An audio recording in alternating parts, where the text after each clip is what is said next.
Hello, dear students. Welcome to the EduSuddha test, part number 9. And in this test, we will discuss the problems related to the optics which has been given in test. So, we start with the question number 1. In question number 1, a spherical mirror on the principal axis. An object is placed at a distance of 30 centimeter. And the value of lateral magnification is 1 by 3. If the image produced is inverted, then the focal length of the mirror is. देखो यहाँ पर magnification दे रखा है, उसने object की distance दे करके focal length पूछी है आपसे. Then you must use the formula for mirrors.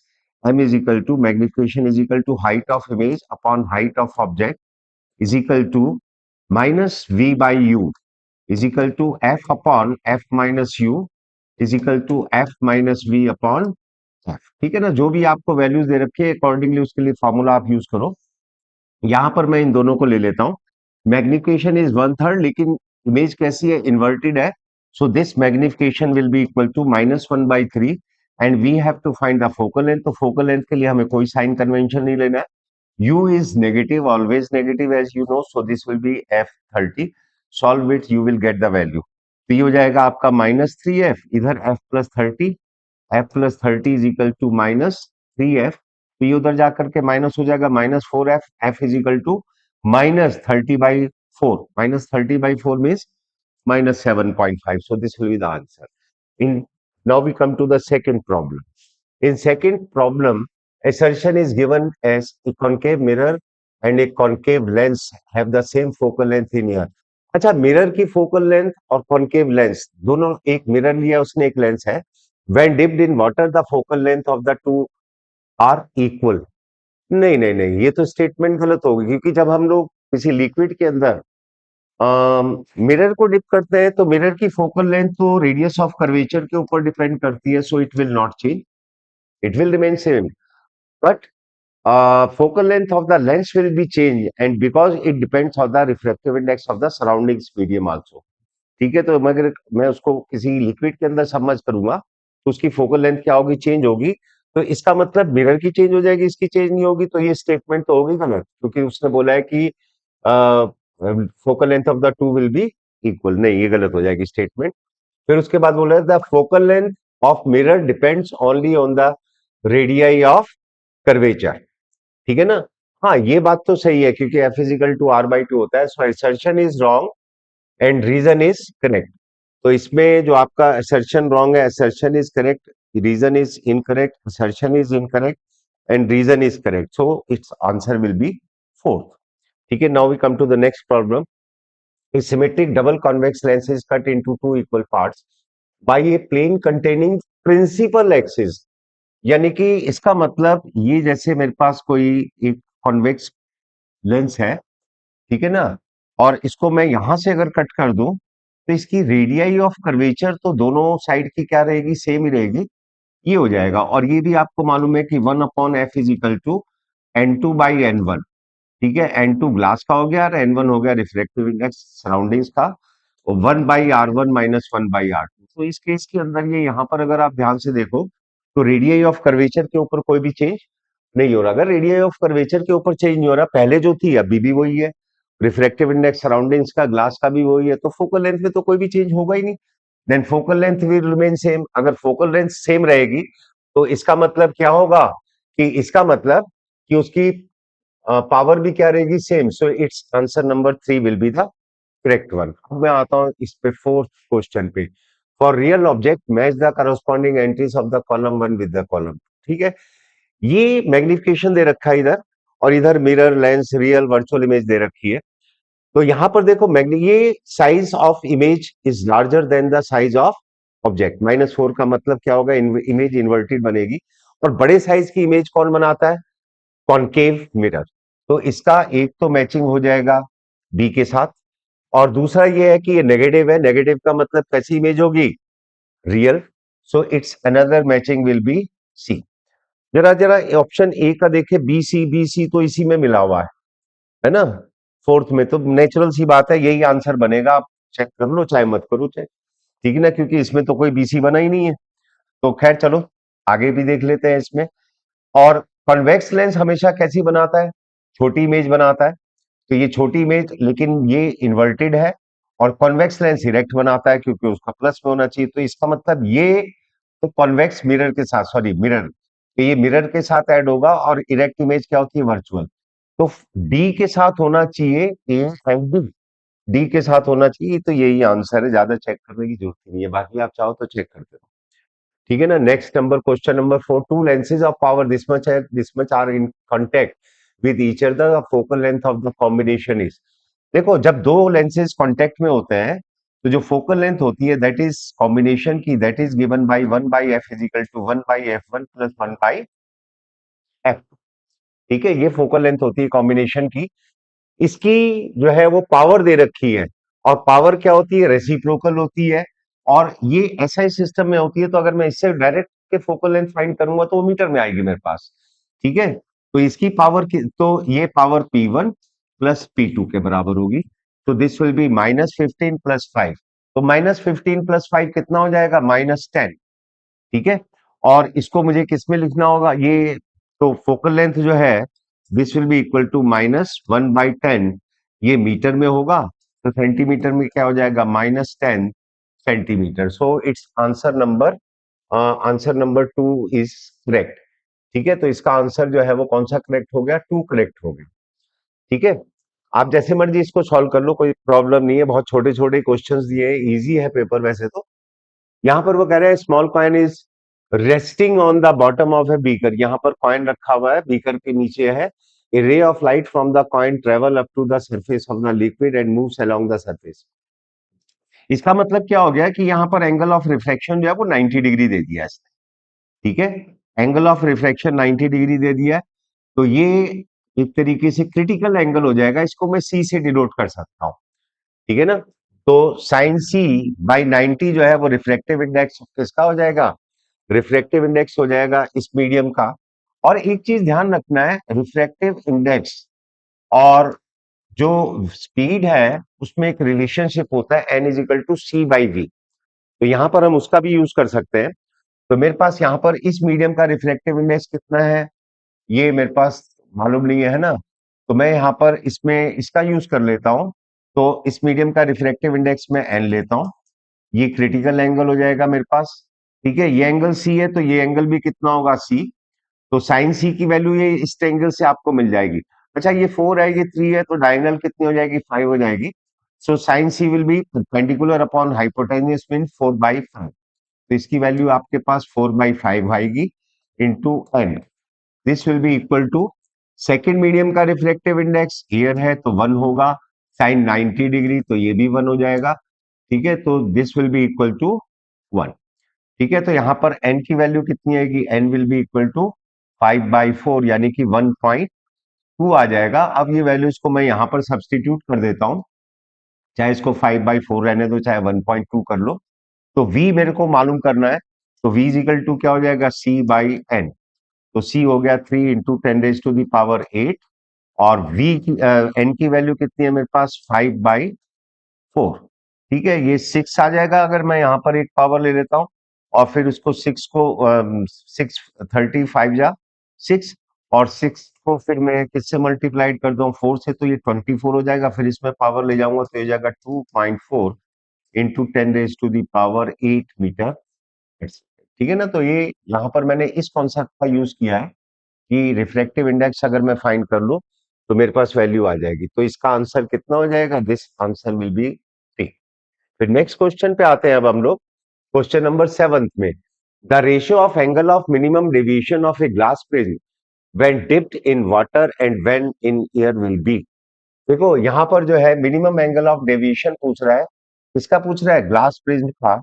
तो यहाँ पर डेल्टा एम इजिकल टू किसके बराबर होता है, n-1। ये रिलेटिव होता है, ध्यान रखना। ठीक है, ये रिलेटिव होता है, -1 इंटू। ठीक है, उसने दोनों का क्या पूछा है यहाँ पर, वाटर टू, तो रिफ्लेक्टिव इंडेक्स और angle of deviation, minimum angle of deviation in water to air. ठीक है, तो ए जो है एंगल ऑफ प्रिज्म है, ये एंगल ऑफ प्रिज्म होगा, तो ये तो दोनों के लिए सेम ही रहना, कैंसिल हो जाएगा। ये रिलेटिव रिफ्रैक्टिव इंडेक्स जब वाटर में इसको डिक किया गया, ये हो जाएगा n2/n1। n2 किसका होगा, ग्लास का होगा। सो दिस विल बी 3/2 N2/N1, ये आपको मालूम ही है यहाँ पर 3/2 कौन मीडियम कौन सा है, वन फर्स्ट मीडियम क्या है, water, so this will B 4/3 -1 upon air में जब होगा तो सिंपली एयर का ही ग्लास का ही लिखोगे आप, एयर की तो 1 ही हो जाना है, तो ये हो जाएगा 3/2 -1। इसमें जब एयर में होगा तो ये वाला नहीं आएगा, जब वाटर में होगा तो वाटर वाला लेना पड़ेगा आपको, तो ये हो जाएगा 3 3 जा 9 8, सो दिस विल बी 9/8 -1, तो 9 -8 कितना हो जाएगा 1, so this will B 1/8 on 1/2, तो दिस इज इक्वल टू 1/4। तो इसका कौन सा ऑप्शन करेक्ट है, it's fourth option is correct one. ठीक है, तो इसका फोर्थ ऑप्शन जो है वो करेक्ट हो जाएगा। मैं नेक्स्ट क्वेश्चन पे आता हूं, क्वेश्चन नंबर 8 पे। An object is placed 30 centimetre to the left of a diverging lens, diverging का मतलब कौन सा लेंस हो गया, कॉनकेव लेंस। और एक चीज है, कॉनकेव लेंस हमेशा ही छोटे साइज की इमेज बनाता है, इरेक्ट बनाता है। ठीक है, तो इरेक्ट डिमिनिश्ड, इरेक्ट डिमिनिश्ड के ऑप्शन मेरे को दो नजर आ रहे हैं, 2 एंड 4। तो इसका मतलब अब ये थोड़ा सा ये देखो, और ये उसी साइड इमेज बनाता है जिस साइड की ऑब्जेक्ट रखा होता है।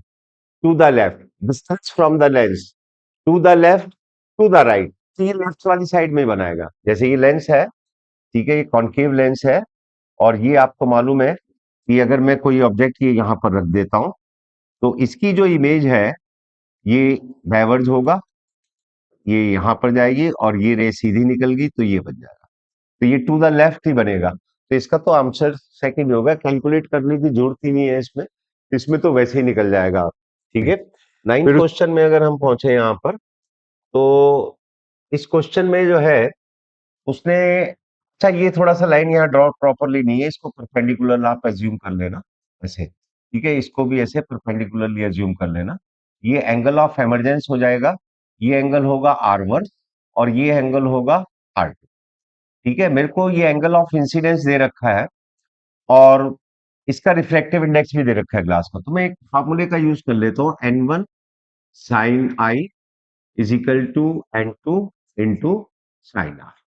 ठीक है ना, तो ये N1 हमारे पास कितना है 1 होगा, साइन आई कितना है 45 डिग्री, 45 डिग्री की वैल्यू होगी 1/√2, एंड N2 ग्लास का रिफ्लेक्टिव इंडेक्स हो गया सेकेंड मीडियम, ये है √2, एंड साइन आर की मैं यहां से वैल्यू निकालता हूं तो ये 1/2 हो जाएगा, और sine R 1/2 means R is equal to कितना होगा 30 डिग्री, आर 30 डिग्री है। और मेरे पास इतना भी मेरे को मालूम है यहाँ पर कि ये 60 degree, A is equal to किसके बराबर होता है R1 प्लस R2, और A is equal to 60 degree, और R1 की वैल्यू मेरे पास यहाँ पर कितनी आई है 30 डिग्री, तो R2 भी 30 डिग्री आ जाएगा। ठीक है ना, तो अगर R2 और R1 दोनों ही क्या है इक्वल आ जाते हैं, तो इसका मतलब ये कौन सी कंडीशन आ गई फिर आपके पास, ये आ गई मिनिमम एंगल ऑफ डेविएशन की कंडीशन। और अगर मिनिमम एंगल ऑफ डेविएशन की कंडीशन आपके पास आ गई तो आई इज इक्वल टू क्या होता है ई के, in case of minimum angle of deviation. तो एंगल ऑफ इंसिडेंस, क्योंकि यहां पर आपके पास R1 इज इक्वल टू किसके बराबर आ गया R2, therefore I will be equal to E, यानी कि एंगल ऑफ इंसिडेंस अगर 45 डिग्री है तो एंगल ऑफ एमरजेंस भी क्या होगा 45 degree, so it's option number 2 is correct one. Now question number 10th में जो हमें यहाँ पर ये उसने बोला है कि one of the surface of A prism is silvered, यहाँ पर सिल्वर्ड किया है, और वो कह रहा है the reflective index of the material of the prism if light retraces its path, इसके ऊपर ये 90 डिग्री पे इंसिडेंट होगी तभी ये रिट्रेस करेगी पाथ को। अगर ये 90 डिग्री है तो राइट एंगल प्रिज्म हो जाएगा, ये हो जाएगा एंगल 60 डिग्री। ठीक है, ये 60 डिग्री होगा तो ये हो जाएगा आपके पास 30 डिग्री। मैं यहाँ पर फिर इसमें फार्मूला लगा देता हूं, N1 sine I is equal to N2 sine are.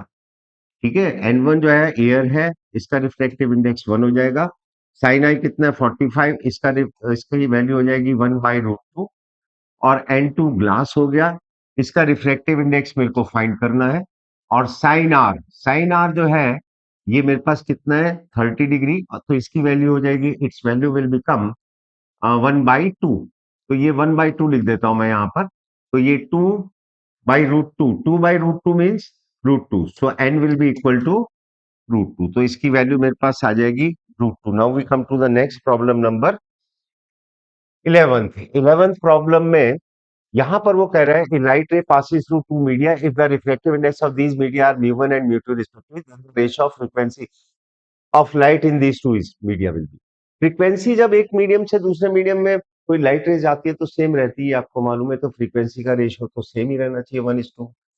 This answer will B 2. Now we come to the problem number 12. A convex lens A of focal length 20 centimeter and a concave lens of focal length this much are kept along the same axis with a distance d.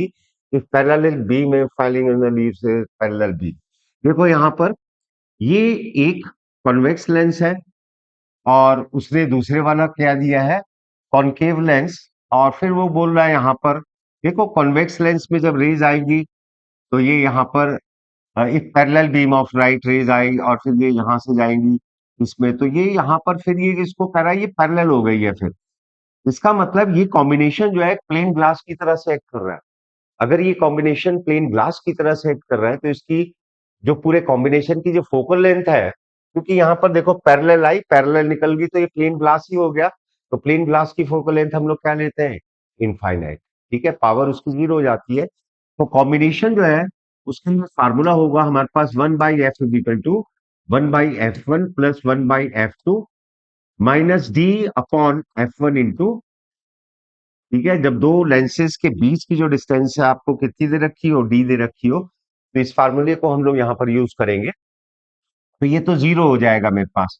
1/f का मतलब ये power ही हो गया, तो ये 0 हो जाएगा. यहाँ पर 1 बाई कितना होगा, ये 20 और कॉनकेव है 10, तो ये 1/20 माइनस 1/10. और ये यहाँ पर क्योंकि माइनस लिखूंगा तो माइनस माइनस ये प्लस हो जाएगा, प्लस d/20 × 10. इसको सॉल्व कर लो and you will get the value. ठीक है, आपके पास डी की वैल्यू आ जाएगी.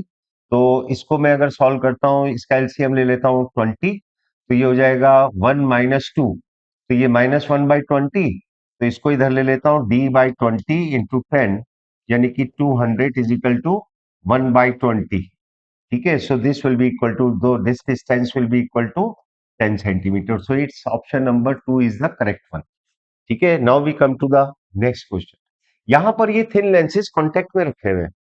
अच्छा, इसकी फोकल लेंथ अगर एफ है तो इसकी भी एफ है, इसकी फोकल लेंथ एफ है तो इसकी भी एफ है, इसकी एफ है तो इसकी भी एफ है. कॉम्बिनेशन के हिसाब से देखा जाए तो तीनों की फोकल लेंथ, इस कॉम्बिनेशन की भी फोकल लेंथ क्या आ जाएगी, f/2. इसकी भी क्या आ जाएगी, f/2. इसकी भी f/2, क्योंकि आप इस फार्मूले को यूज करोगे 1/f1 is equal to 1/f plus 1/. ठीक है, तो ये 2/f, तो तीनों में यही आंसर आना है, तो इसका हो जाएगा रेशो जो है, दिस विल रिमेन 1:1:1. ठीक है ना. तो ये मेरे पास यहाँ पर इसका आंसर नंबर 4 आ गया, करेक्ट वन. ठीक है, फिर इसके बाद मैं बात करता हूँ नेक्स्ट प्रॉब्लम की. प्रॉब्लम नंबर 14 पे आते हैं अब हम. ठीक है, प्रॉब्लम नंबर 14 में उसने यहाँ पर हमसे क्या बोला है कि light is incident on a glass block ABCD as shown in figure. If θ1 is increase slightly then θ2 will. इसको मैं इंक्रीज करूंगा तो ये भी इंक्रीज होगा.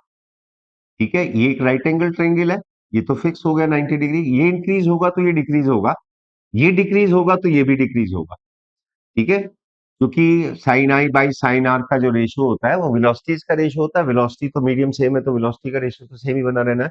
तो ये अगर डिक्रीज करूंगा तो ये भी डिक्रीज होगा. इसका मतलब इसको इंक्रीज करने पर ये डिक्रीज होगा, तो डिक्रीजेस स्लाइटली, इंक्रीज नहीं जाएगा, रिमेन सेम. ठीक है, तो इस option number third will be the correct one. Now we come to the next problem number 15. A simple microscope consist of a convex lens of power plus 5D. If the image is formed at infinity, then magnifying power is.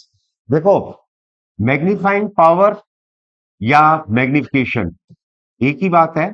So this is given bye D/F for simple microscope when image is formed at infinity. ये फॉर्मूले आप लोगों ने किए हुए होंगे. तो अगर इमेज इंफिनिटी में बनती है तो वहां पर सिंपल माइक्रोस्कोप की जो मैग्नीफाइंग पावर यानी कि मैग्निफिकेशन है, मैग्नीफाइंग पावर जो है वो कितनी लोगे, D/F. D least distance of distinct vision है, एफ क्या है उसकी फोकल लेंथ, इसकी इसने यहाँ पर पावर दे रखी है, फोकल लेंथ की बजाय पावर दे रखी है 5 डायोप्टर। 5 डायोप्टर का मतलब क्या हो जाएगा, this will be equal to 100 by 5 centimetre में हो जाएगा ये, ठीक है ना। तो ये आ जाएगा आपके पास 20 सेंटीमीटर, तो 20 ये यहाँ पर लिख देते हैं और ये हो जाएगा 25, और 20 25 means 1.25, so it's option number 1 is the correct. ठीक है, फिर now we come to the next problem number 15, the minimum distance between a real object and its real image in a concave mirror. ये concave mirror है आपके पास, ठीक है। Concave mirror में जो, अगर ऑब्जेक्ट को मैं सेंटर ऑफ कर्वेचर पे रखता हूं तो इसकी इमेज भी वही बन जाती है, तो दोनों के बीच में डिस्टेंस क्या होगी, 0, so it's option number 3 is correct. Now we come to the next part, question number 17, the optical density of turpentine is higher than that of the water. अच्छा, ऑप्टिकल डेंसिटी से मतलब है रिफ्रैक्टिव इंडेक्स, यानी कि टारपीन का refractive index जो है वो वाटर से क्या है, ज्यादा है। इसका मतलब ये डेंसर है मीडियम, टारपेंटीन कैसा है, डेंसर है, और ये कैसा होगा, रेयरर मीडियम। तो इसका मतलब ये यहाँ पर ये डेंसर मीडियम है और ये क्या है, रेयरर मीडियम। तो लाइट रेज यहाँ पर डेंसर से रेयरर में जा रही है, ठीक है। फिर इसके बाद जो है वो यहाँ पर कह रहा है the figure shows a layer of turpentine floating. अच्छा, मास डेंसिटी के लिए भी उसने बोला है, why it's mass density is lower. Mass density से क्या होगा कि जब जो जिसकी मास डेंसिटी ज्यादा होगी ना वो नीचे बैठेगा, और जिसकी मास डेंसिटी कम होगी वो ऊपर फ्लोट करेगा। ऑप्टिकल डेंसिटी रिफ्लेक्टिव इंडेक्स से रिलेटेड है, मास डेंसिटी की कौन सा नीचे बैठेगा वेसल में और कौन सा ऊपर रहेगा। तो मास डेंसिटी जो है वाटर की ज्यादा है तो नीचे बैठेगा, ये ऊपर रहेगा, तो इसलिए ये फिगर करेक्ट है।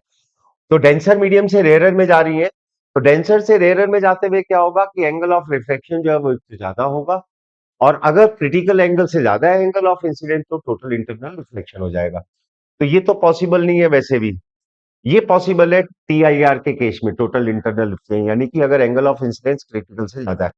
ये भी पॉसिबल नहीं है, तो बिना डेविएशन के उसने निकाल दिया। ये यहाँ पर जो है एंगल ऑफ रिफ्लेक्शन ज्यादा है, तो ये भी पॉसिबल है। तो second and fourth, both second and fourth are possible, so it's option number fourth is correct one. 18th पे आओ, water drop in a glass behaves as. देखो, एक चीज ध्यान रखना कि जैसे ये मेरे पास कोई एक शेप है, ये मेरे पास दो मीडियम है, ठीक है ना।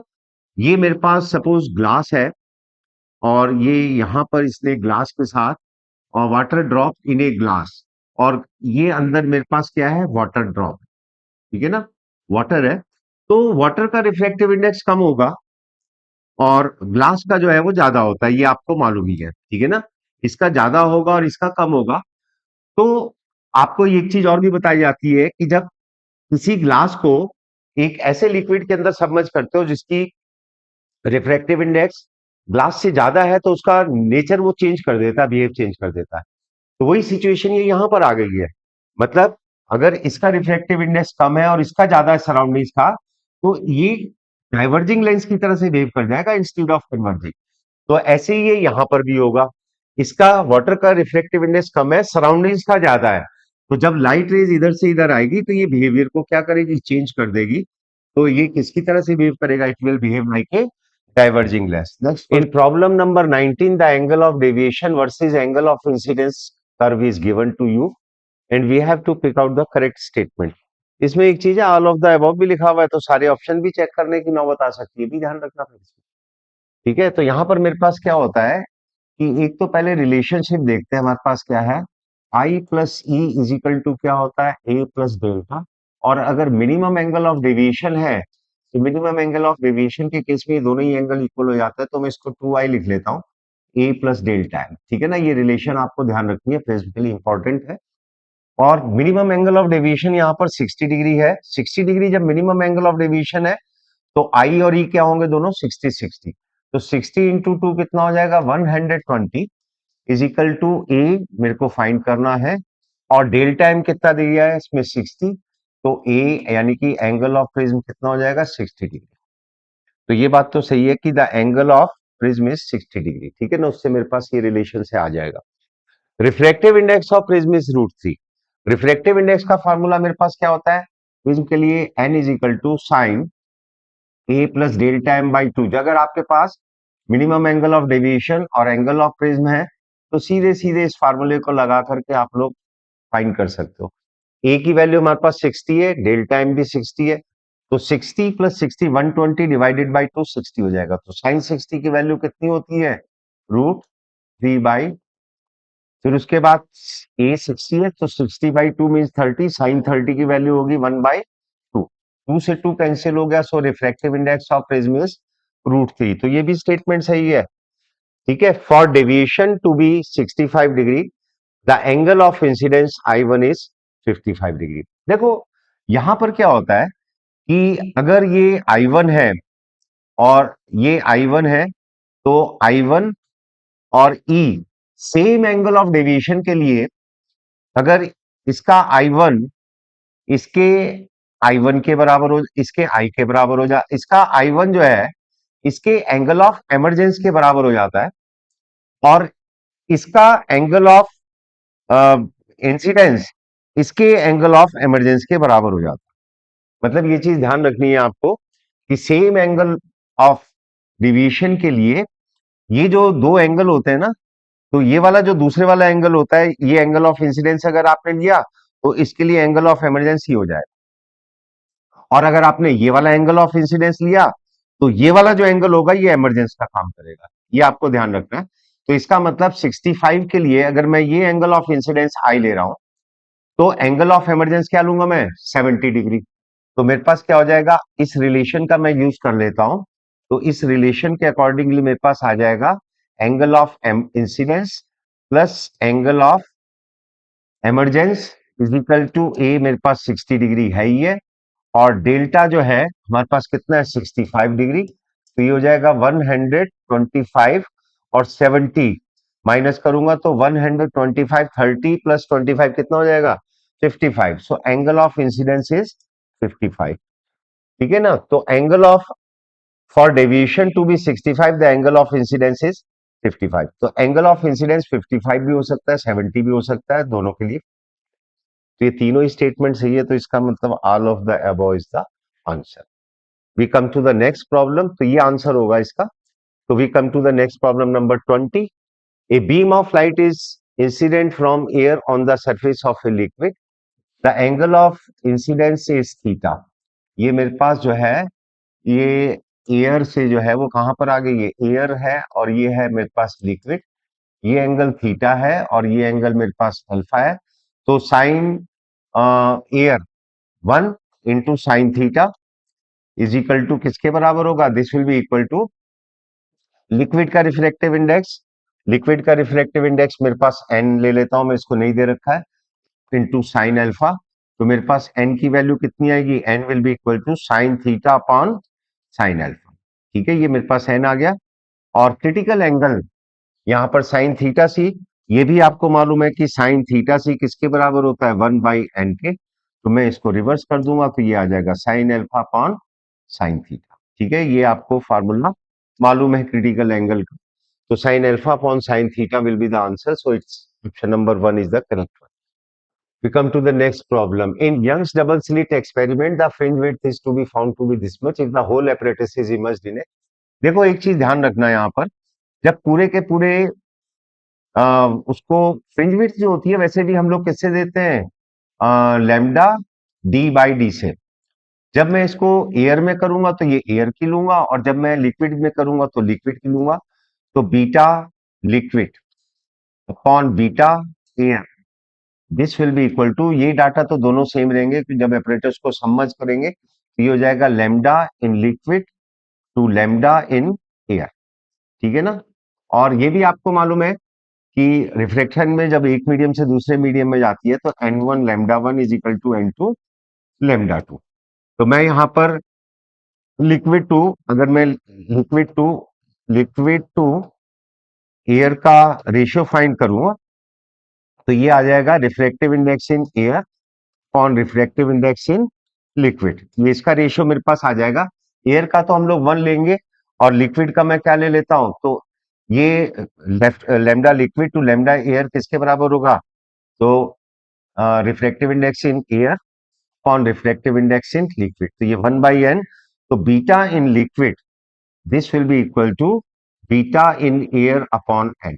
तो ध्यान रखना, जब लिक्विड में डेंसर मीडियम में सबमर्ज करते हैं तो फ्रिंज विड्थ कम हो जानी है।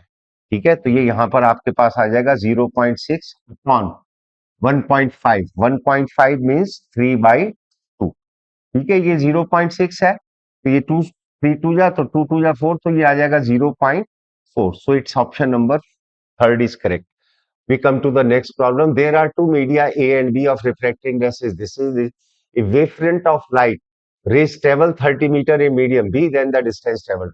देखो, ये आपको मालूम है कि N1 और N जो है वो किसके बराबर होता है? C बाई V के होता है यहाँ पर। ठीक है, वेलोसिटी के बराबर होता है। तो उसने पूछा है कि डिस्टेंस जो है वो किसमें ज्यादा ट्रेवल होगी। तो यहां पर मैं distance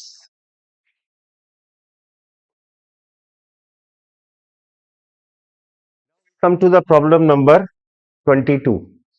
In problem number 22, there are two media A and B of reflective indexes 1, दोनों के मीडियम के रिफ्लेक्टिव इंडेक्स दे रखे हैं और wavefront light travel is 30 metre in medium B, then distance travelled in medium A मेरे को find करना है। देखो, ये आपको मालूम है कि N A D A will be equal to N B V B.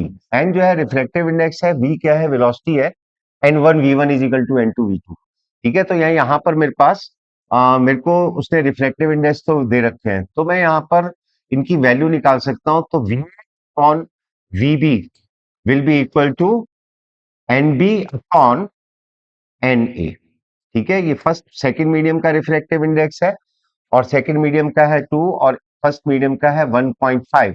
अच्छा, वेलोसिटी इज इक्वल टू क्या होगा? Distance upon time. टाइम दोनों के लिए सेम है, तो अगर दोनों के लिए टाइम सेम है तो टाइम से टाइम तो कैंसिल हो जाएगा, तो ये डिस्प्लेसमेंट या distance travelled in A upon distance travelled in B का रेशियो ही हो जाएगा एक तरीके से, है ना। तो ये मेरे को दे रखा है, ये उसने दिया है 30 मीटर, तो ये मैं लिख देता हूं S A by 30 metre B में दिया है, तो 30 इज इक्वल टू 2/1.5। अच्छा, 1.5 से इसको कैंसिल करूंगा तो ये आ जाएगा 20। 20 को 2 से मल्टीप्लाइड करूंगा तो आ जाएगा 40। So it's answer will be 40। ठीक है, now we come to the next problem number 23। An unpolarised light having intensity I not.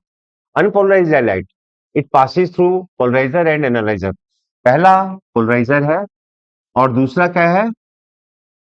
पहला पोलराइजर है जो अनपोलराइज्ड लाइट को क्या करेगा? पोलराइज। दूसरा है एनालाइजर। ठीक है, तो ये यहाँ पर इंटेंसिटी कितनी आई है? आई नॉट इंटेंसिटी की जो लाइट है सभी डायरेक्शन में ये कर रही है, तो ये आई नॉट है। जब ये पोलराइजर से पास होगी तो इसकी इंटेंसिटी जो है वो हाफ रह जाती है, ये आपको मालूम है, I0/2।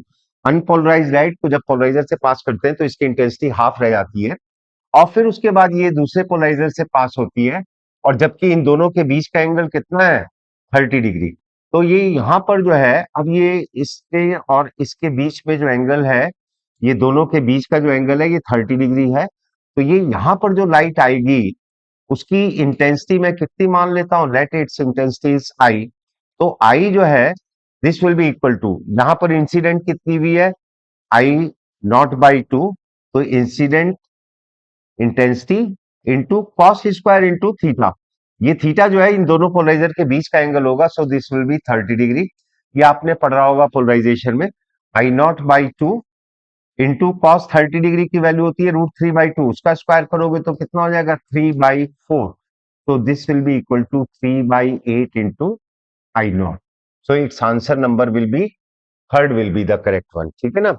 now we come to the problem number 24। 24 में वो कह रहा है in Young's double slit experiment it is found that the distance between the end and n-1 fringe is 0.5 millimetre. अच्छा, nth और n-1 के बीच की जो डिस्टेंस है ये तो फ्रिंज विड्थ के ही बराबर हो जाएगी, तो इसका मतलब उसने यहाँ पर फ्रिंज विड्थ दे दी है आपको 0.5 मिलीमीटर। और मैं इसको जो हूं यहाँ पर किसमें कन्वर्ट करता हूं?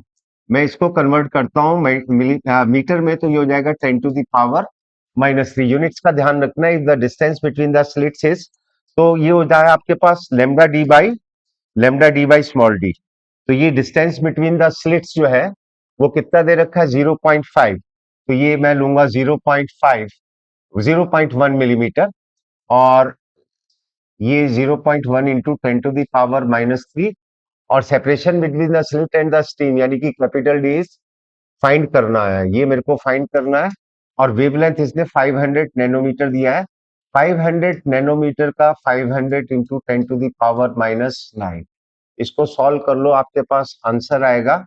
ये देखो, ये 10⁻⁻4, ये 10⁻⁻4, 10⁻⁻8, और ये 1 इंटू 5, तो ये हो जाएगा 5 इंटू 10⁻⁸। ये हो जाएगा मेरे पास 5 इंटू 10⁻⁷।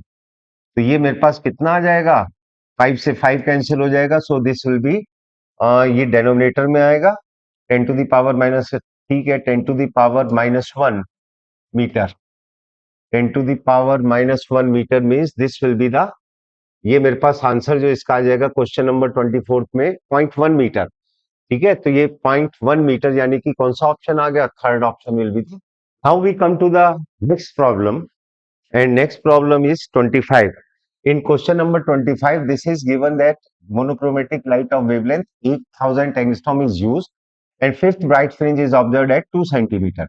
ये फिफ्थ ब्राइट फ्रिंज बोला है, तो इसका मतलब 5 जो है वो फ्रिंज विड्थ हो जाएंगी, एंड 5 फ्रिंज विड्थ किसके बराबर है, 2 सेंटीमीटर के। तो फ्रिंज विड्थ मेरे पास यहां से निकल जाएगी 2/5 सेंटीमीटर। ठीक है, अब उसने बोला है यहाँ पर कि थर्ड डार्क फ्रिंज, हर डार्क फ्रिंज का मतलब क्या हो गया, अच्छा फ्रिंज विड्थ ब्राइट और डार्क दोनों की सेम होती है, तो इसका मतलब दो तो मैं पूरी ले लूंगा और एक क्या लूंगा, हाफ लूंगा। तो ये मेरे पास जो है फ्रिंज विड्थ आ जाएगी किसकी, थर्ड की, सेंटर से आ जाएगी। So this will be equal to 2 × 4 + 1 5 beta, और बीटा की वैल्यू मेरे पास ऑलरेडी 2/5 है, तो 5/2 into 2/5, so this will be equal to 1 centimetre. So it's option number 1 is the correct one. ठीक है, फिर इसके बाद मैं यहां पर बात करता हूं question number, next problem number 26 की।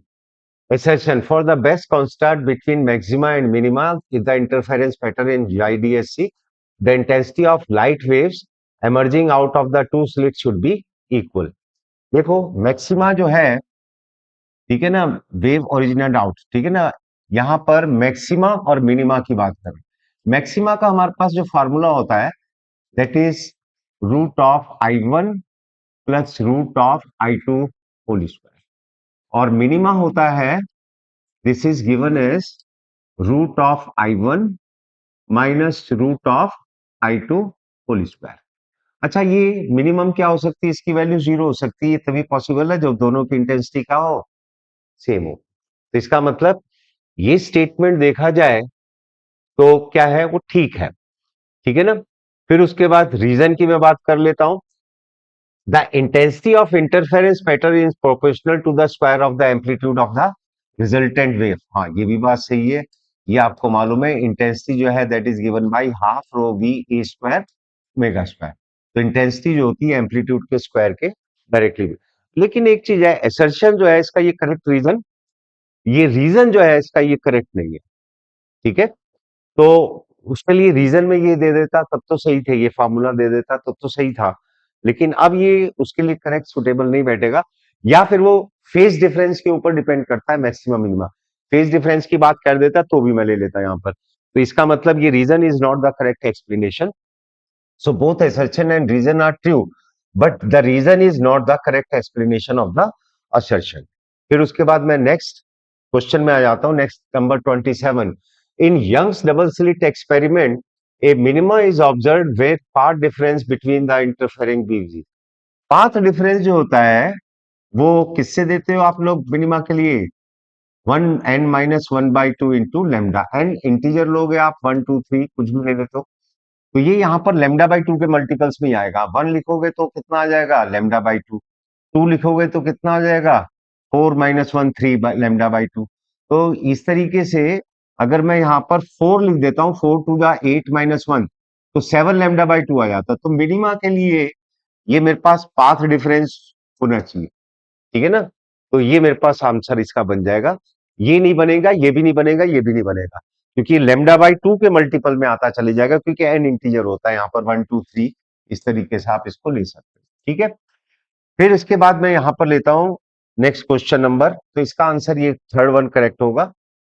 Two waves having the intensity in the ratio 4:1 produce interference. The maxima to minima intensity is equal to, देखो मैक्सिमा और मिनिमा का भी मैंने आपको रेशियो लिख करके दिया था। मैक्सिमा और मिनिमा के लिए आपके पास रेशियो क्या था, root of I1 plus root of I2 whole square upon root of I1 minus root of I2 whole square. ठीक है, यहां पर I2 कॉमन ले लो तो ये root of I1, I2 common ले लो रूट I2, और यहां पर भी रूट I2 कॉमन ले लो तो वो तो कट ही जाएगा जो यहां पर लोगे। इसको मैं ऐसे भी राइट कर सकता हूँ, root of I1 upon I2 plus 1 whole square और root of I1 by I2। ये लिखने का तरीका आप जरा समझ लो, यहाँ पर -1 का होल स्क्वायर। ये रेशियो उसने दे रखा है 4/1, 4/1 का मतलब क्या हो जाएगा 2, 2 प्लस 1 कितना हो जाएगा 3, 3 का होल स्क्वायर करोगे तो 9, ये कितना हो जाएगा 4/1 2, 2 minus 1 1, so this will be 9:1, so it's option number third is correct one. फिर मैं आता हूं 29 पे। In Young's double slit experiment a minima is observed when the phase difference, देखो अभी मैंने पार्ट डिफरेंस का फार्मूला लिखा था, फेज डिफरेंस के लिए भी यही होता है n-1/2, लेकिन वहां पर हमने क्या लिखा था, लेमडा लिखा था, यहां पर लिखूंगा मैं 2 पाई। ठीक है, ये ध्यान रखना, ये भी मिनिमा का है, ये इन टर्म्स ऑफ फेज के लिए है, फेज डिफरेंस के लिए, वो in terms of path difference के लिए था, तो वहां पर लेमडा आ गया था, यहाँ पर 2 पाई आ गया। तो यहाँ पर ये ऑड नंबर, ये आप एन की वैल्यू 1 2 3 लिखोगे तो यहाँ पर 3/2 ऐसे ऐसे बनेंगे, है ना। तो मैं ये रखता चले जाऊं तो ये बात तो तय है कि यहाँ पर डेनोमिनेटर में या तो 2 आएगा या फिर ऑड नंबर रहेगा, है ना। तो ये 0 नहीं हो सकता, ठीक है, 2 पाई के टर्म में भी नहीं होगा, क्योंकि अगर n 1 रखूंगा तो यहाँ कुछ ना कुछ आएगा। 28 पाई भी नहीं हो सकता, क्योंकि ये प्योरली इंटीजर है, ये आ सकता है मेरे पास। देखते हैं ये कैसे आ सकता है। फिर मैं यहाँ पर इसकी वैल्यू कितनी रखता हूँ, 10 रखता हूँ, तो 10 2 जा 20। अगर मैं 11 रखता हूँ तो 11 2 जा, अगर मैं n की वैल्यू यहाँ पर 11 रखता हूँ, 11 2 जा 21, 21 माइनस 1 कितना हो जाए, 22 माइनस 1 21/2। तो अगर मैं यहाँ पर इसकी वैल्यू कितनी रख देता हूँ, 20, क्योंकि यहाँ पर हाफ भी हो रहा है, तो अगर मैं इसकी वैल्यू कितनी रख देता हूँ, 21 रख देता हूँ, तो 21, और इसको मैं, अच्छा ये यहाँ पर 2 से 2 भी कैंसिल हो जाएगा, है ना, तो ये 11 रखने पर ही आ जाएगी आपकी वैल्यू। तो 11 2 या 22, 22 माइनस 1 21/2, 2 से 2 कट जाएगा तो 21 पाई आ जाएगा। So it's answer number this is correct. Next question में आते हैं अब हम लोग यहाँ पर, in Young's double slit experiment angular width of this fringes. देखो एक चीज ध्यान रखना, ये यहाँ पर भी इसने complete system is dipped in water of reflection. एक क्वेश्चन ऐसे पहले भी किया था, उसमें भी मैंने आपको बताया था कि बीटा जो मीडियम में होगा दैट विल बी, एयर के कंपेरिजन में that will be 1/n, means where n is the refractive index of the medium. ऐसे ही ये फ्रिंज विड्थ है। अगर एंगुलर विड्थ की बात की जाए तो एंगुलर विड्थ जो है वो भी 1/n टाइम्स हो जाती है, रिफ्रैक्टिव इंडेक्स से उसे डिवाइड कर दो। ठीक है, यहाँ पर रिफ्रैक्टिव इंडेक्स कितना है 4/3, तो ये 4/3 मैंने इसको डिवाइड कर दिया, और ये है 0.08, 0.08, ये 0.042 हो जाएगा, और इसको डिवाइड मल्टीप्लाइड कर दो तो 0.006, so this will be the answer.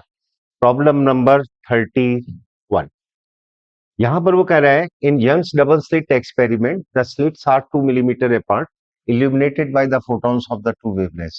देखो यहाँ पर उसने बोला है at what minimum distance from the, ये दो अलग अलग वेवलेंथ पे वो कह रहा है कि जैसे ये सेंटर होता है ना ओ, है ना, यहां से ये दोनों की डिस्टेंस बराबर कब होगी। सीधी सी बात है कि जो डिस्टेंस होती है वो डिपेंड करती है वेवलेंथ के ऊपर, क्योंकि अगर ये दोनों चीजें सेम है डी और डी, तो वेवलेंथ के ऊपर डिपेंड करेगी।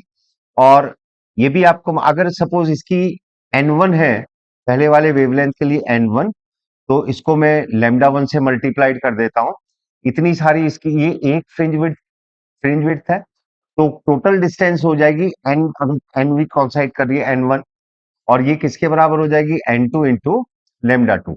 तो मैं यहाँ पर n1/n2 का रेशियो फाइंड कर लेता हूं, तो ये जाएगा λ2/λ1 यानी कि 10,000 अपॉन 12,000 और 10,000 अपॉन 12,000 का मतलब 5/6। इसका मतलब क्या हुआ कि पहले वाले वेवलेंथ की 5 फ्रिंज विड्थ दूसरे वाले की 6 फ्रिंज विड्थ के बराबर होंगी। ठीक है ना।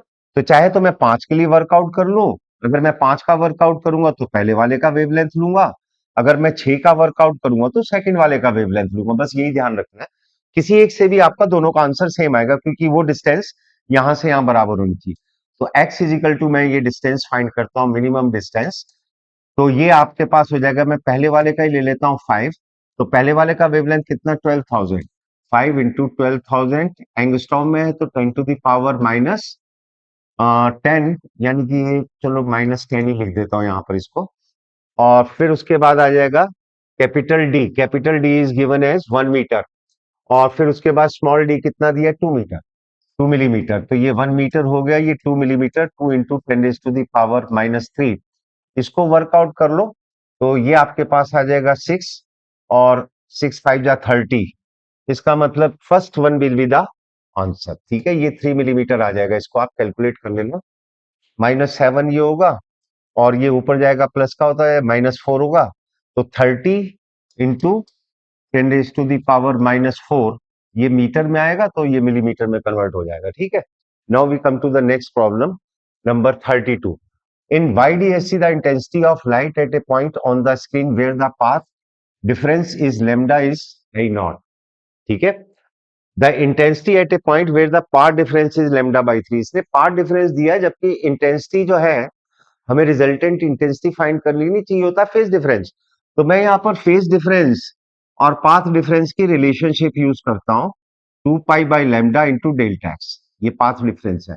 पहले केस में पाथ डिफरेंस इसने कितना दिया, लैम्डा, तो ये लैम्डा लिखूंगा। तो ये लैम्डा से लैम्डा कट जाएगा, तो पहले केस का जो फेज डिफरेंस है वो मेरे पास कितना आएगा, 2π रेडियन। ठीक है। तो यहां पर जो इंटेंसिटी है रिजल्टेंट वेव की वो आई नॉट दी है, इसको मैंने I1 माना। The intensity of a point in the screen where the, अच्छा, ये इंटेंसिटी दोनों ही इक्वल होंगी। ठीक है। ये इंटेंसिटी दोनों ही क्या लूंगा, मैं इक्वल लूंगा। तो इसमें इक्वल इंटेंसिटी लेने के लिए मैं इसको आई डैश मान लेता हूं और इसको भी क्या मान लेता हूं, I dash +2 root I dash into cos 2π। cos 2π का मतलब cos 0 डिग्री हो गया। यहाँ पर cos 0 डिग्री होता 1, तो ये हो जाएगा 4 आई डैश और ये 2 आई डैश, 4 आई डैश। तो I dash is equal to किसके बराबर होगा, I dash will be equal to I0/4। मेरे पास दोनों की ये इंटेंसिटी आ गई, दोनों सोर्सेज की। सेकंड केस में उसने पाथ डिफरेंस कितना बोल दिया, λ/3। तो मैं यहाँ λ/3 रखता हूँ। ठीक है। तो λ/3 रखूंगा तो लैम्डा से लैम्डा कट जाएगा, ये 2π/3 आ जाएगा। तो सेकंड केस का जो मेरा फेज डिफरेंस है ये आ रहा है 2π/3। π/3 का मतलब कितना होता है, 60 डिग्री।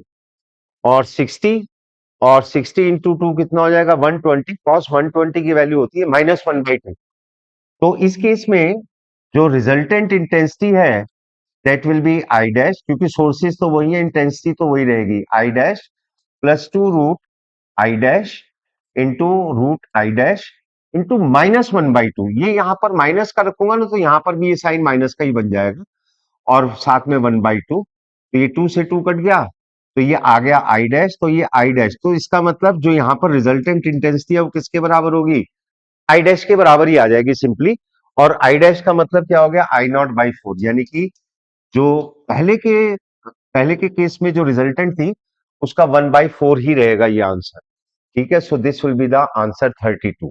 32 का आंसर आपके पास कितना आया है, सेकंड। ठीक है ना। फिर उसके बाद मैं इस पे आ जाता हूं 33 पे। 33 में the first diffraction minima due to a single slit diffraction at 30 degree. ये मिनिमा के लिए है। और ये आपको मालूम है कि मिनिमा के लिए जो है आपके पास जो ये फर्स्ट ऑफ मिनिमा होता है या सेकंड, तो ये nth मिनिमा के लिए अगर मैं लिखता हूं तो n लैम्डा के मल्टीपल्स में आता है और ये हो जाएगा a sin थीटा। यहां पर फर्स्ट मिनिमा की बात कर रहा है, फर्स्ट की जगह मैं n राइट कर देता हूं, तो ये हो जाएगा लैम्डा और a sin 30 हो जाएगा 1/2। तो a इज इक्वल टू किसके बराबर हो जाएगा, 2 लैम्डा और लेमडा की वैल्यू आपको कितनी दे रखी है यहाँ पर 5000 एंगस्ट्रॉम। तो 5000 को 10 से मल्टीप्लाइड करोगे तो ये कितना आ जाएगा 10,000 एंगस्ट्रॉम। और 10,000 को फिर 10 to the power minus 10,000 angstrom means 1 2 3 4। ठीक है, 10,000 एंगस्ट्रॉम हो गया और ये 10 टू द पावर माइनस 10, तो ये हो जाएगा 10 to the power minus 6 metre. ठीक है, यानी कि 10 to the power minus 4 centimetre. तो 1 × 10⁻⁴ सेंटीमीटर, यानी कि ये वाला ऑप्शन इसका करेक्ट रहेगा। Next question number, white light is used to eliminate the two slits in a Young's double slit experiment, the observe central fringes.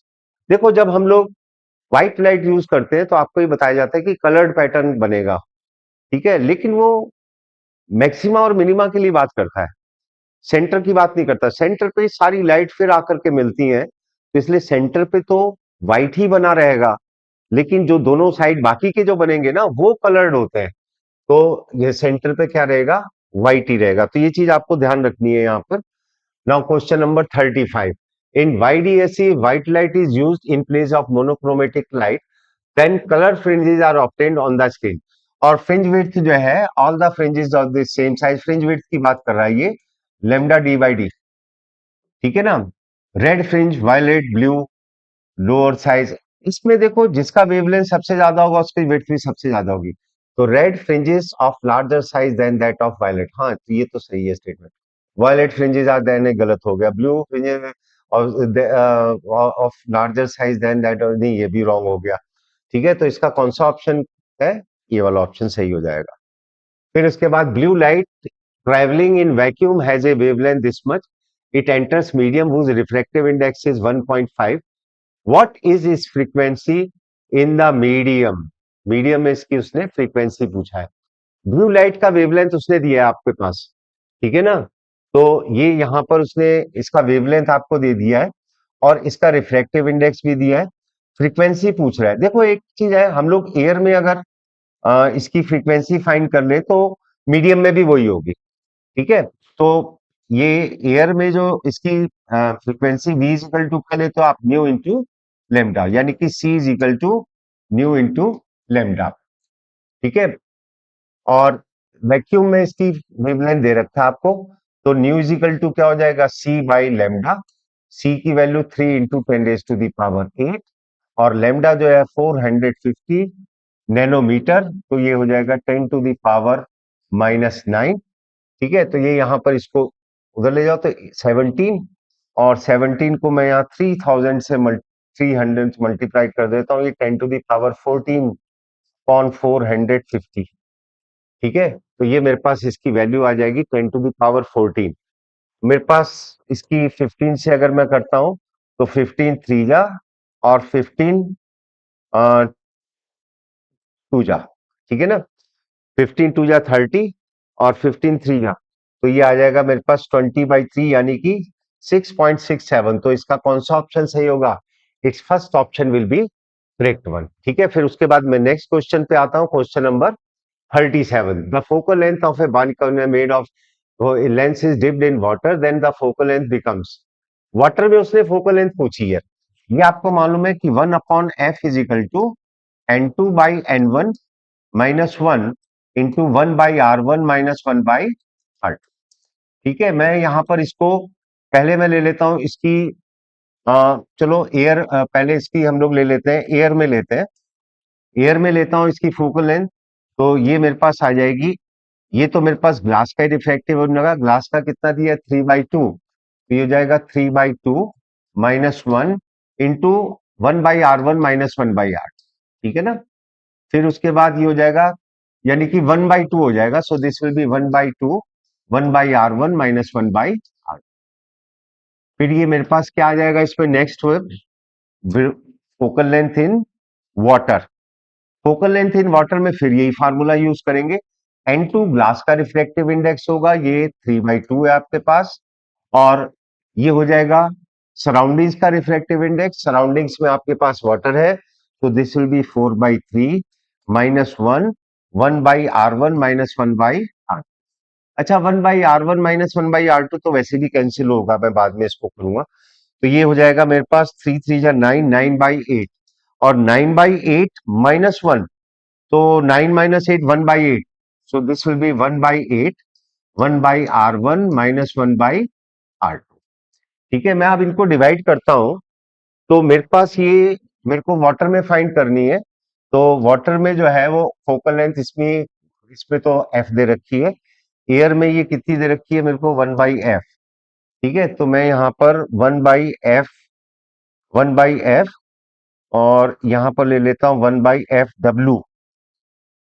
ठीक है ना, तो एफ डब्ल्यू ऊपर चले जाएगा, 1/f नीचे, तो F W/f। ठीक है, 1/f का मतलब ये यहाँ पर कितना हो जाएगा, 1/f का मतलब हो जाएगा एयर में 1/2, और एयर में 1/2 अपॉन इसमें हो जाएगा 1/8।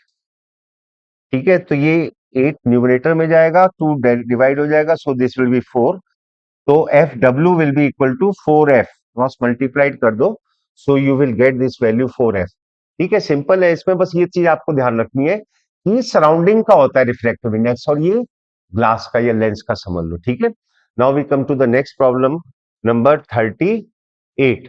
ठीक है, प्रॉब्लम नंबर 38 में जो है, ये यहां पर उसने बोला है कि what is the refractive index of the material of A double convex lens having radius of curvature 5 centimetre and focal length this much. ये कॉन्वेक्स लेंस दिया है उसने, डबल कॉन्वेक्स लेंस है, सिंपल है, वही फार्मूला पीछे वाला यूज करेंगे। तो 1/f, तो ये हो जाएगा 3/20। ठीक है, this is equal to n-1। ये रिफ्रैक्टिव इंडेक्स ग्लास का ही आ जाएगा, सराउंडिंग में तो एयर ही ले रखी है हमने। पहली जो सरफेस है वो, ये कॉन्वेक्स लेंस ऐसे होता है, तो पहली सरफेस की रेडियस ऑफ कर्वेचर इधर नपेगी तो ये पॉजिटिव होगा। सेकंड ये वाली सरफेस होगी तो इसकी इधर मेजर होगी तो ये नेगेटिव होगा। तो R1 जो है वो पॉजिटिव रहेगा, और R2 क्या होगा, नेगेटिव, और ये नेगेटिव नेगेटिव फिर पॉजिटिव बन जाएगा। ठीक है, तो ये हो जाएगा 1/10, 1/5, तो इसका एलसीएम कितना आएगा, 10। तो ये 10, 2 + 1 3 हो जाएगा, 3/10।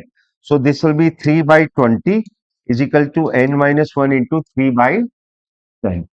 ठीक है, तो 3 से 3 कैंसिल हुआ, ये 2 हो जाएगा, 1/2, तो n इज इक्वल टू 1/2, और ये इधर जाके प्लस, तो n इज इक्वल टू 1/2 + 1 यानी कि 1.5। So this will be 1.5। तो इसका रिफ्रैक्टिव इंडेक्स ये हो जाएगा। Now we come to the next problem number 39। Light of wavelength this much is trapped in a medium enters into medium B through a plane surface. If the frequency of light is this much and the ratio of speed in a medium to that in medium B is this much, the absolute refractive index of the medium B। उसने absolute refractive index पूछा है, और ये आपको मालूम है कि N1 N A, अब इसमें ए भी लिख लो आप, चलो, A V A is equal to N B into V. ठीक है, तो मेरे को यहाँ पर जो है, ये दोनों मीडियम में उसने स्पीड का रेशियो दे रखा है, तो ए टू बी का दे रखा है। तो मैं यहाँ पर वीबी बाई वी ए लिखता हूँ। ये वीबी बाई वी ए लिखूंगा तो ये हो जाएगा 4/5 दे रखा है, तो ये मैं 5/4 लिखूंगा, और ये हो जाएगा मेरे पास N A by N B. ठीक है, मैं इसका absolute refractive index of medium B पूछा है। ठीक है, मेरे को इसका रिफ्रैक्टिव इंडेक्स पूछा है, तो मैं अगर ए का फाइंड कर लूं तो वर्कआउट हो जाएगा, है ना। तो ए का रिफ्रैक्टिव इंडेक्स फाइंड करने के लिए मैं यहाँ पर क्या कर सकता हूँ, जब लाइट रे एक मीडियम से दूसरे में इंटर में करती है तो उसकी फ्रीक्वेंसी सेम रहती है, और वेवलेंथ उसने दे रखा है ए का, तो ए का मैं रिफ्लेक्टिव इंडेक्स आराम से फाइंड कर सकता हूँ। एन इज इक्वल टू मेरे पास किसके बराबर, वी इज इक्वल टू क्या होगा मेरे पास, V A. V A will be equal to nu into lambda, ये दोनों ए मीडियम के लिए लिखूंगा। ठीक है ना, और एन इज इक्वल टू किसके बराबर हो जाएगा, सी बाई वी ए। तो मैं यहां पर इसको क्या लिख सकता हूं, सी अपॉन न्यू इंटू लेमडा। इससे मेरे पास एन की वैल्यू आ जाएगी, यह होगा 3 × 10⁸ और न्यू मेरे पास कितना दे रखा है, 5 × 10⁻14, 5 × 10⁻14, और लेमडा जो है वो कितना दे रखा है मेरे को, lambda is given as 300 nanometre, यानी कि 300 × 10⁻⁻⁹। ठीक है, अब इसको आप कैलकुलेट करो तो ये हो जाएगा 17, है ना। तो ये 300, ये 10⁻⁻7 हो जाएगा, और ये जाएगा 7 पावर तो 15, 10⁻15, 3 से 3 कट जाएगा, तो न्यूमरेटर में आ जाएगा 10⁻15 अपॉन 5 इंटू 10⁻14। अच्छा, एक 10 इधर ले लेता हूँ, 10⁻14 कर जाए तो 10/5 मीन्स 2। तो इसका रिफ्रैक्टिव इंडेक्स मेरे पास कितना आ रहा है, 2। तो मैं यहाँ पर इसकी जगह रखता हूँ 2 upon N B equal to 5/4। तो मेरे पास एन बी की वैल्यू जो है कितनी आ जाएगी, 8/5। 8/5 मीन्स 1.6। सो इस option number 1 is correct. Now we come to the next problem, number 40. Arrange incident on a medium of refractive index 2 into a medium of refractive index 1. The critical angle is. ठीक है, देखो ये denser है, ये medium क्या है, rare है। तो ये आपको मालूम है कि जो क्रिटिकल एंगल होता है that is given by sine I C is equal to reflective index of denser medium. ये डेंसर मीडियम का रिफ्लेक्टिव इंडेक्स है, और रेयर का आप न्यूमरेटर में ले सकते हो, है ना। मतलब N2/N1 होता है, तो इसमें सेकंड मीडियम जो है वो रेयर रहता है, फर्स्ट मीडियम क्या रहता है, डेंसर। तो आप इसको 1/2 सीधे सीधे लिख दो। तो आईसी जो है क्रिटिकल एंगल कितना हो जाएगा, IC will be equal to 30 degree. So it's again option number 40 is 1 is correct. Now we come to the next problem. For a astronomical telescope, if final image is formed at infinity, जब magnifying power, तो जब infinity पर बनती है final image, तो magnifying power को हम किससे देते हैं, एफ ओ अपॉन एफ। ठीक है, तो अगर increasing the focal length of objective, हाँ ये बात तो सही कहती, increasing the focal length of eyepiece नहीं, तो डिक्रीज का, decreasing the focal length of objective नहीं, ये भी गलत हो जाए। इंटरचेंजिंग द पोजीशन नहीं, नहीं ये तो होगा ही नहीं। So it's option number 1 is correct one. ठीक है, now we come to the next problem number 42.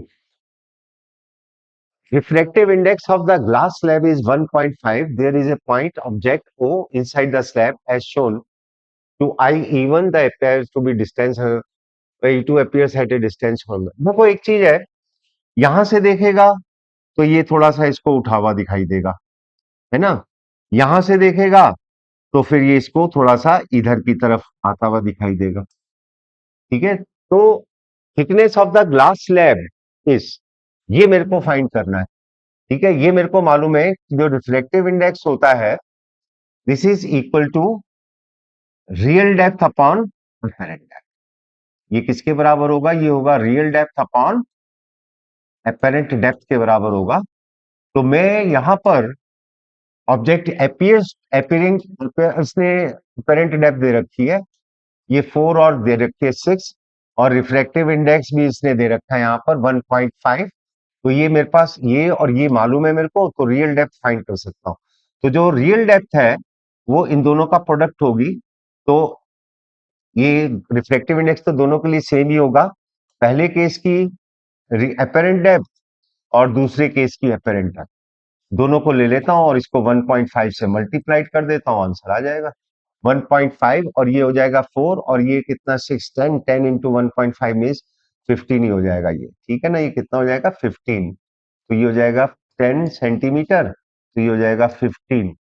ठीक है, so this will B fourth one will be the answer one. ठीक है, नेक्स्ट क्वेश्चन में आओ इसमें। फिर नेक्स्ट क्वेश्चन नंबर है हमारे पास 43. In a Young's double slit experiment, a student observed 6 fringes in a certain segment on screen when a monochromatic light this much wavelength. If the wavelength of the light is changed, he observed 7 fringes in the region. Same region के अंदर वो पहले कितनी कर रहा था, पहले कर रहा था 6। तो 6 के लिए एक फ्रिंज विड्थ जो है वो किसके बराबर होगी, that will be equal to lambda 1 कितना है 700 नैनोमीटर, और डी बाई डी। ठीक है, और उतनी ही डिस्टेंस जो है वो मैं कितनी ले रहा है आपकी बार, वो 7 ऑब्जर्व कर रहा है। तो ये हो जाएगा 7 इंटू वेवलेंथ सेकेंड केस का इंटू डी बाई डी, दोनों की टोटल लेंथ बराबर है, तो फ्रिंज विड्थ तो दोनों की अलग अलग होगी। ये फ्रिंज विड्थ है, ठीक है ना। फ्रिंज विड्थ वेवलेंथ के ऊपर डिपेंड करेगी, तो ये वेवलेंथ मैंने यहाँ का लिखा, यहाँ का मेरे को फाइंड करना। ये दोनों के लिए सेम ही है, इसमें 6 थी फ्रिंज विड्थ, इसमें 7 है। तो अब ये डी बाई डी तो हो गया कैंसिल, और ये हो जाएगा इससे कैंसिल, तो लैम्डा इज इक्वल टू किसके बराबर आ जाएगा, दिस विल बी 600, यानी कि 6700 नैनोमीटर। ये इसमें लिया तो ये 6000 आ जाएगा एंगस्ट्रॉम में, ठीक है ना। तो लेमडा विल बी 6000 एंगस्ट्रॉम। तो ये हमारे पास नेक्स्ट क्वेश्चन नंबर में आते हैं अब हम लोग। Next question number is 44। For light diverging from a point source choose the correct option. Wave front is in cylindrical, अरे ये पॉइंट सोर्स होता है, जैसे सन है, सन से जो वेव फ्रंट निकलता है, सन से जो वेव फ्रंट निकलेगा वो क्या होगा, वो स्फेरिकल वेव फ्रंट होगा जो आउटवर्ड साइड में जाएगा, ठीक है। तो ये स्फेरिकल, ये सीधी सी बात है, इसमें तो कोई डाउट वाली बात ही नहीं है। हाँ अच्छा, इसमें एक चीज, proportional to the square of the distance, देखो ये जैसे सन है तो इससे लाइट निकली स्फेरिकल फॉर्म में, सपोज आर डिस्टेंस तक पहुंची, तो आर डिस्टेंस तक तो पहुंचते पहुंचते इंटेंसिटी कम ही होगी। वैसे भी मैं बता दूं आपको, इंटेंसिटी जो होती है ये सोर्स की पावर और इसकी आप एरिया के से डिवाइड कर दो, 4 पाई r स्क्वायर। तो इंटेंसिटी जो होती है वैसे भी inversely proportional to the square of distance होती है, ठीक है। जैसे जैसे सोर्स से डिस्टेंस लाइट दूर जाती जाएगी, उसकी इंटेंसिटी भी क्या होती जाती है, कम होती जाती है। तो ये स्क्वायर रूट फॉलो करती है। तो ये तो इंटेंसिटी इंक्रीजेज नहीं, इंटेंसिटी तो डिक्रीज होगी, बोथ 2 और 3 तो गलत हो गया, बात खत्म। तो इसका ऑप्शन कौन सा सही है, सेकंड सही है। Now we come to the question number 45. When two waves with the same frequency and constant phase difference interferes. देखो जब दो वेव्स मिलती हैं कहीं पर भी जाकर के, तो वहां पर एनर्जी का रीडिस्ट्रीब्यूशन तो होता ही होता है, ये बात तो डिसाइडेड है। हाँ एक चीज है, जैसे हम लोग कोरेंट सोर्सेज पढ़ते हैं तो वहां पर फेज डिफरेंस या तो कांस्टेंट लेते हैं या जीरो लेते हैं, है ना। तो अगर फेज डिफरेंस कांस्टेंट रहता है या जीरो रहता है, तो टाइम के साथ साथ इंटेंसिटी भी कांस्टेंट बनी रहती है, एनर्जी भी कांस्टेंट बनी रहेगी, यानी कि इंटेंसिटी भी कांस्टेंट बनी रहेगी। लेकिन अगर फेज डिफरेंस टाइम के साथ साथ चेंज हो रहा है, यानी कि कोरेंट नहीं है, तो फिर इंटेंसिटी भी टाइम के साथ साथ चेंज होगी। ये बात ध्यान रखनी है आपको, जहां पर दो वेव्स मिलती है। तो हम लोग तो इंटेंसिटी हमेशा कोरेंट सोर्सेज लेते हैं, तो हमारे लिए तो इंटेंसिटी कांस्टेंट ही रहती है। तो उसने बोला है कांस्टेंट फेज डिफरेंस, तो ये कोरेंट सोर्सेज वाली उसने कंडीशन लगा दी है। देर इज ए गेन तो होती नहीं है, रिडिस्ट्रीब्यूशन होता है एनर्जी का, लॉस भी नहीं होता ना गेन होता है, ठीक है। टोटल एनर्जी कंजर्व ही रहती है। द एनर्जी इज डिस्ट्रीब्यूटेड, सही है। टोटल एनर्जी कांस्टेंट लेगी, हाँ डिस्ट्रीब्यूशन हो जाता है, थोड़ी इधर चलेगी थोड़ी उधर चलेगी, and distribution remains constant in time. ये फेज डिफरेंस कांस्टेंट है तो ये भी कांस्टेंट ही रहेगी। अगर फेज डिफरेंस चेंज होता तो फिर ये भी चेंज होती। The energy is distributed and distribution change नहीं, ये नॉन कोहेरेंट में होगा। हमारा आंसर कौन सा है, थर्ड वन, ठीक है। 45 के बाद में आ जाता हूँ 46 पे। The Brewster's angle IP for the interface should be. देखो जो ब्रूस्टर्स लॉ होता है ना, इसमें ग्लास के ऊपर जैसे ये लाइट रेज इंसिडेंट हुई, तो some part is reflected and some part is refracted. तो ये दोनों रिफ्लेक्टेड और इसके बीच में एंगल 90 डिग्री होता है, ठीक है। ये एंगल आईपी मान लूं अगर मैं इसको, तो ये वाला एंगल जो है ये मेरे पास इसके बराबर ही होगा, ठीक है। क्योंकि ये 90 डिग्री है, इन तीनों का आप ये समझ लो, ये एंगल और ये एंगल बराबर होंगे तो ये भी आईपी हो जाएगा, ठीक है। आईपी और ये आर मान लेता हूं, तो आई आर किसके बराबर होगा, 90 माइनस आईपी। तो एन इज इक्वल टू क्या होता है, sine I upon sine R, और आर आईपी के केस में क्या हो जाएगा, 90 माइनस आईपी। तो 90 minus IP mean cos IP, तो इसका मतलब ये 10 आईपी हो जाता है। ये ब्रूस्टर्स लॉ कहलाता है। और ये एन हो जाएगा refractive index. Refractive index glass का 1 से बड़ा होता है, ठीक है। तो 10 आईपी जो है, 10 आईपी जो है, ये this will be greater than और इक्वल टू 1, ठीक है ना। तो इस मतलब ग्रेटर देन 1 ही होगा, है ना, ग्लास का वैसे भी, चलो ग्रेटर में ही चलने दो इसको। तो ये यहां पर मेरे पास ग्रेटर देन 1, और ग्रेटर देन 1 का मतलब 45 डिग्री। तो आईपी जो है वो 45 डिग्री से क्या होना चाहिए, बड़ा होगा। देख लो कौन सा आंसर है। सो IP will be in between the 45 and 90 degree, है ना। तो ये तो होगा नहीं, ये भी नहीं होगा, ये हो जाएगा। फिर नेक्स्ट क्वेश्चन पे आओ। On introducing a thin sheet of mica thickness in the impact, देखो जब हम थिन शीट डालते हैं तो उसमें थोड़ा सा शिफ्ट हो जाता है, ऊपर की तरफ जा सकता है, नीचे की तरफ जा सकता है। ऊपर वाली उसमें वेव में रखोगे तो ऊपर भाग जाएगा, नीचे वाली में रखोगे तो नीचे भागता है। तो ये यहाँ पर जो शिफ्ट होता है, this is given by, shift is given by N relative -1 into T और लेमडा डी बाई डी। ये शिफ्ट जो है वो किसके बराबर होगा, सॉरी सॉरी सॉरी, एक मिनट, ये यहां पर जो है ये into T into D by D, ये शिफ्ट होगा and this shift will be equal to N into beta. ये यहां पर हो जाएगा लेमडा डी बाई डी के इक्वल हो जाएगा। So this will be equal to, तो डी से डी कट जाएगा, तो ये यहाँ पर इसकी वैल्यू आपके पास टी दे रखा है उसने, और एन की वैल्यू फाइंड कर सकते हो क्योंकि लेमडा भी उसने दे रखा है यहाँ पर आपको। तो n-1 और टी कितना दिए आपको, 12 into 10⁻⁻⁵, and this is equal to lambda, lambda आपके पास कितना है 600 नैनोमीटर। तो ये 600 इंटू 10⁻⁹ और इसको वर्कआउट कर लो, तो ये 6 इंटू 10⁻⁻7, तो -7 -5 कैंसिल हुआ तो -2, ये 6 इंटू 10⁻⁻2 बाई 12 और ये हो जाएगा n-1। ठीक है, 6/12 मीन्स 1/2, और ये किस में आएगा, अच्छा ये एक चीज है, यूनिट्स देखेंगे सेंटीमीटर में है और ये हमारे पास किस में है, ये हमारे पास, मैंने ये मीटर में ले लिया था ना, तो ये सेंटीमीटर में है ना, तो इसको यहाँ पर 10⁻⁻7 कर दो, तो ये पावर -2 भी गायब हो जाएगी आपकी, है ना। तो ये 6/12 मीन्स 1/2 और n उधर जाएगा तो 1 + 1/2 is 1.5। So it's answer number 3 is correct one. ठीक है ना, तो इसका आंसर आपका कौन सा सही है, 3 करेक्ट है। We come to the next problem. The critical angle for a certain medium is sin inverse 3/5. The polarization angle of the medium. देखो, ये आपको मालूम है कि क्रिटिकल एंगल जो होता है this is equal to 1/n, और जो एंगल ऑफ पोलराइजेशन है that is IT is equal to 1/n। ठीक है, तो ये सॉरी ये 1/n के बराबर होगा इसमें, और ये हमारे पास आ जाएगा n। ठीक है, तो मैं यहाँ पर इस ये हमारे को दे रखा है 3/5, तो इसका मतलब C is equal to sine inverse 3/5, तो ये हो जाएगा मेरे पास 3/5, तो n की वैल्यू कितनी हो जाएगी 5/3।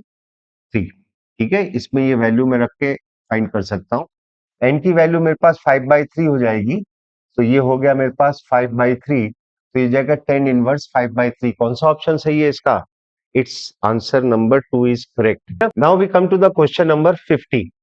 The velocity of light in air is this much and in water is this much. The polarizing angle of for water air water interface will be. तो देखो पोलराइजिंग एंगल के लिए हमारे पास फार्मूला होता है tan IP is equal to n। अगर मैं n निकाल लूं तो मेरे को पोलराइजिंग एंगल मिल जाएगा, और n निकालने के लिए मैं किसका यूज कर सकता हूँ यहाँ पर C/V का, क्योंकि उसने दोनों मीडियम में स्पीड दे रखी है मेरे को। तो ये है 3 इंटू 10⁻⁸, और ये दे रखी है मेरे पास 2.25 इंटू 10⁻8। ठीक है, तो ये कैंसिल हो जाएगा 10⁻8।